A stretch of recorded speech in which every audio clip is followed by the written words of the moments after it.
Hello everybody, this is a quick message before we get into this video. This video was originally filmed as one long video, but we've decided to split it up into smaller parts. What you're watching now is part 2, so if you want to, go check out the first part first and don't forget to watch the rest after this video. The videos in this series will contain things that many of you might find upsetting or triggering. We will be putting in trigger warnings before we start talking about those subjects. If those topics are difficult or triggering subjects for you, please feel free to skip through until it's at a non-triggering point. These videos are very, very raw, and we have decided to share this because we want to be giving as authentic and honest a view into our experience of DID and how adult DID systems use their dissociative identity disorder and the way that the brain has developed to handle extremely traumatizing situations, especially crisis situations like we were going through in 2020 and 2021. We've shown videos where we've got upset before, we've been triggered on live streams and things like that, so it's not like this will be the first insight that you will see into a DID system dealing with their triggers and trauma. You will see us cry in this video because we needed to cry to get through it, but also because sometimes the only times we can talk about certain things is when we are extremely dissociated from them. And it may look to some people that it doesn't bother us or it doesn't hurt us or we're not as upset about it as some people may think we should be because we are so dissociated from it. And that's our brain protecting us. But other times, this can be how difficult it can be just to say a couple of words. And I think that that's important to share as well. The last thing I wanted to say before we go into this is that every person's experience is different. Every system's trauma will be different, every person's trauma will be different. And even if two systems went through the exact same trauma, those two systems could still deal with it completely differently and show and present completely different symptoms. This is not the right or only way to handle trauma. This is just our experience and we are sharing it with you because we want to destigmatize our disorder and help other people who may feel like they're the only ones. You're not the only ones. If we can make it through this stuff, you can make it through whatever you're going through as well. So with that said, please take care of yourselves, be responsible for your own triggers, but enjoy the videos. Nadia is no longer in our system.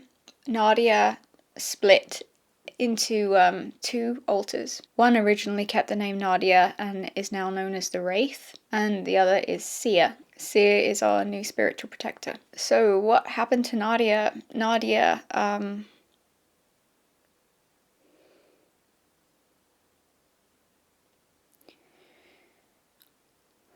started struggling in late 2019. And it got a lot worse in 2020. She couldn't handle everything the internet told her that she was. She internalized some of the really nasty things that people were saying, and she internalized it really deeply. She thought that her existence was inherently wrong, and that just by existing she was hurting people. Everything she thought she was told was harmful and wrong. Because of that, she couldn't connect with herself anymore. It didn't matter how hard we tried to tell her otherwise, but she fully believed that she was wrong for existing, that she was inherently hurting other communities just by being alive. That even if she never said a word again or went dormant for a long period of time, which she did, that just the fact that she was alive in some way or form, she was causing people harm, that she, in herself, her existence, who she was evil. It consumed her from the inside out. I'll be really impressed if our makeup survives this, man. Urban Decay All Nighter is really getting a test in here. This is the best wear test anyone's ever gonna get. Nadia had a girlfriend. Her girlfriend attempted to unalive and then split into two alters who both, as far as I remember, became dormant.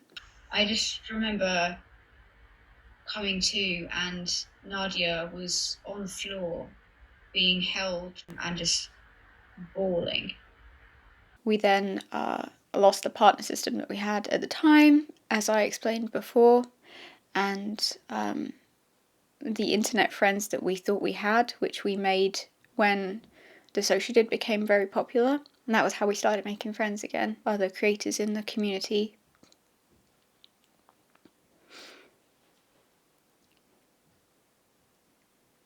The people that we thought were genuinely our friends turned on us while we were hospitalised for our own attempt and were unable to defend ourselves. And I think they knew that even though we could have, we wouldn't, because we didn't want anybody hurt. We didn't want to make anything worse. And so much of our trauma is based around, you deserve it, shut up and be quiet. And just being completely silenced and accepting whatever happened. It didn't matter who was right or wrong. All that mattered was, shut up. Because you don't matter and people don't really care.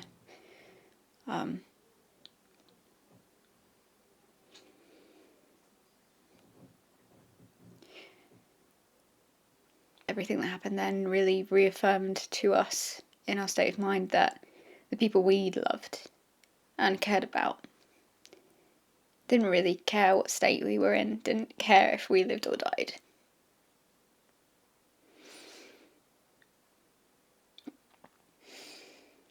Didn't care about us when we had nothing else to give them.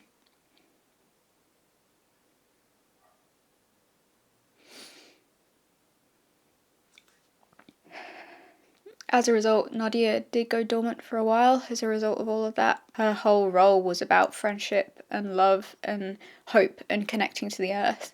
And because of everything that happened in 2020 to her and to the rest of us, her view of the world and her view of people and her view of friendship and love and trust completely shattered. It completely pulled her apart.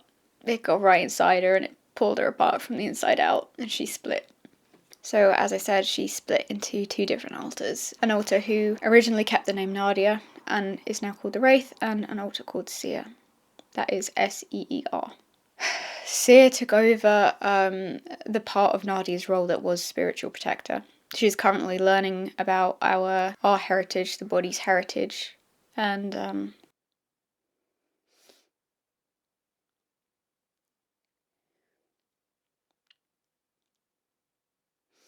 Old English,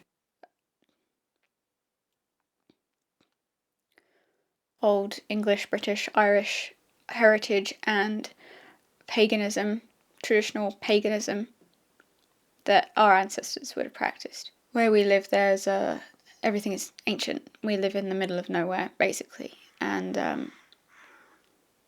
there's a lot of energy and a lot of places and old things that grow for her to connect to and search for some kind of deeper meaning. I don't know her super well, but she is quite intense. She's firm, but she's also kind of floaty. She's very spiritually, magically inclined. She takes it very seriously and she sees it all as protection based, as a way to protect us, defend us, strengthen us. Wraith, or the Wraith, I don't know pretty much anything about them. Nobody really does, except the basics. I don't even know their pronouns. I know that they stand in the corn or wheat field that used to be Nadia's in the inner world, and she just stands there and stares at the moon. When Nadia was still around, that place, that cornfield, which is actually wheat, but we always called it a cornfield when we were kids, because it's a place taken from somewhere that we know or knew. It's not there anymore. But when Nadia was around, that place in the inner world was always sunny and golden, and now it is a perpetual night. It's very dark, and Wraith is a wraith, which is how she got her name. She's a ghost. She just stands there and stares at the moon. Sometimes she'll wander around. She's spoken to me once on the app that we have to communicate to each other, which I think is called Antar, sorry. She blames me for not protecting Nadia better when I was Nin. I think she also holds some survivor's guilt along with me. In 2020, Mara was created and a doll was created. Mara was created from the sheer amount of hate that we got online when we were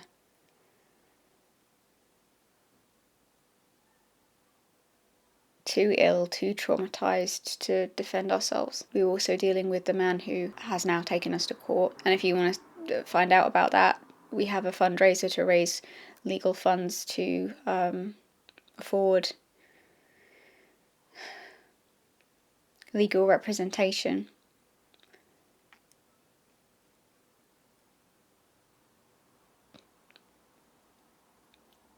But Mara formed because of the sheer amount of hate and betrayals from people we thought were friends who lied about us, twisted our words, and attacked us when they knew we couldn't fight back. Most of them never even came to us first. It was came out of nowhere when we were already at our most vulnerable.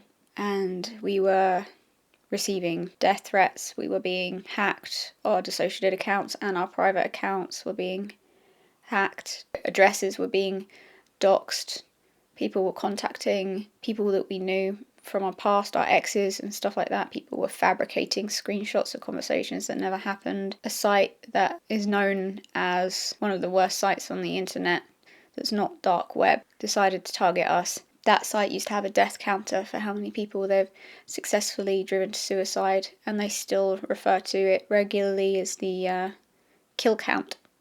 Their aim is to push people to take their own lives. They show up at people's places of work, they spread out onto other platforms and spread nasty rumours, and they have been directly linked to people ending their lives because of the harassment and hate that they received. I think somebody even set themselves on fire. It is the kind of hate campaign where they sink their teeth into every part of your life and they want to see you dead. It's not a little bit of cyberbullying, and all kind of cyberbullying is horrible and awful, but this is huge. It was millions of reads. It's just crap. They sunk their teeth into Reddit pretty quick. The Reddit that is claiming to be the official Dissociated Reddit, the other mods on there couldn't handle seeing the amount of hate we were getting, and it was getting triggering to them, and they had to give it up. They got hold of some of our exes' contacts and were harassing them. All sorts of stuff. I'm getting off topic. Basically, it was bad. Really bad, and it's still going on. They managed to take away every opportunity that we got.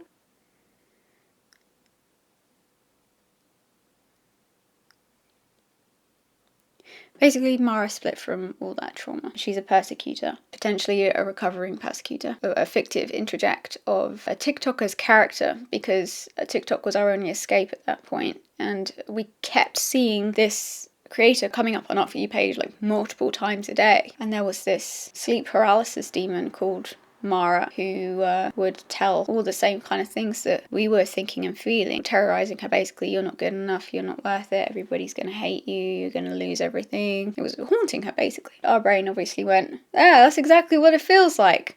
Grab that to hold that emotion, because obviously it completely overwhelmed Nin with all the other stuff that was going on. And then Doll split from personal trauma. When some healing had started to happen, Mara and Doll fused. The altar that resulted from that fusion still goes by the name Mara, and Mara does have a Meet the Altars video up already. So Mara was new, Doll was new, they fused to make the Mara we have now. Mary was formed. Mary seems to have some of what Nadia's old role used to be, but she's not split from Nadia. She's her own person, obviously just filling in what our brain needed for us to cope. She makes sure that the body can relax and that we do things that are distractions or enjoyable stuff that we want to do just because, so that we don't get completely overwhelmed and really, really sick, because we got really sick in 2020 and 2021. So Mary helps us do things like reading or playing games and things that we enjoy. She is not a trauma holder, so she's not connected to any trauma memories. She's aware of some of them, but she's relatively healthy and happy, and we need at least one person like that in our system. Demon, something happened with Demon. We're not entirely sure how to describe it or what it is or how it worked, but Demon, I guess because Fused developed, I'm not sure, but he is starting to do some healing. So Demon is one of our most prolific persecutors who's been around for at least a decade, longer than a decade. He's beginning to make slow progress, but progress nonetheless, and that's really, really good. And this is very recent that this progress has started to be made. I'm speaking like within the last month or two. That's caused fighting with other persecutors, specifically Dark. Demon and Dark have been fighting, which is very destabilizing to the system because they are and have almost always been relatively inseparable. They're both active persecutors. When I fused into Kaya, I got Kyle's awareness that there was a whole subsystem that Nin had been unaware of. I'm not super aware of what goes on in there or how many alters are in there. I know next to nothing. I'm just aware of and know that Kyle had communication and interactions with its two main protectors, Alexander and Jack. And Jack might be a persecutor protector, I'm not sure. I don't really have anything to do with them or their subsystem. They very much handle their own stuff and act very independently from our main system. We discovered an alter like 2 weeks ago in therapy that has been around again for probably the better part of a decade that even Kyle didn't know about, none of us knew about, and the only person who has any access to her is Demon, who's had her locked up since she split, I'm assuming, but that alter is completely unaware that she's an alter. She wasn't aware that she was in a system. Our therapist did some EDMR with us and she fronted and had no idea where she was, but was asking for help. Did not understand that she was an alter, did not understand what a system was, didn't really get anything, didn't know that any time had passed from the time of her being split. I'm not going to name any of the new littles, obviously, or the littles or teenagers that we found after being forced to confront some of this trauma. I'm also not going to go into some of the persecutors that split off when we were threatened into stopping making videos. That threat seems to have lifted because we went to the police, which is why we're back making videos, one of the reasons we're back making videos, but we were threatened, that's why we stopped making videos, and finally got the balls to do something about it, went to the police, took another person to court as well, and I think that showed them that, you know, we're not kids anymore, we're not fucking around. If you take me down, we're going to take you down with us, you know. There's probably a lot more that I'm forgetting, but overall, fuck 2020. 2021 was pretty fucking rough too. There was a whole lot of other stuff that happened that I'm not going to go into, and those are some of the changes to our system. Thank you for bearing with. I know that was a really heavy video. I'm exhausted. If you want to know what setting spray we used, it's Urban Decay All-Nighter, because it seems to have survived many tissues, many tissues, and crying. But we're fine. We're doing good. We're in therapy twice a week, and without your support, we wouldn't have been able to do any of it.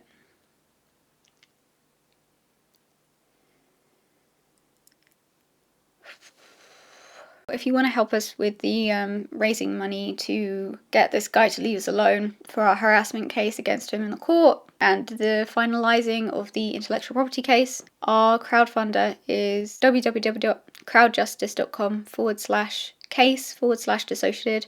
All the money goes straight to Crowd Justice, who send it directly to our lawyers. None of it comes through us. We don't touch any of it. We don't get any of that money. It can only be used by the lawyers for the legal case. If you would like to, we still really need donations. And if you could share or donate, then that would mean a lot to us. I think that without the community coming together to support us with that case, we may never have come back to Dissociated. Because we felt completely alone and betrayed and hated, and that if we ever stepped foot outside of our house, we were going to be attacked. We developed agoraphobia. We don't really leave the house. Even now, 2 years later, we never check sites that are forum sites. We don't trust anybody.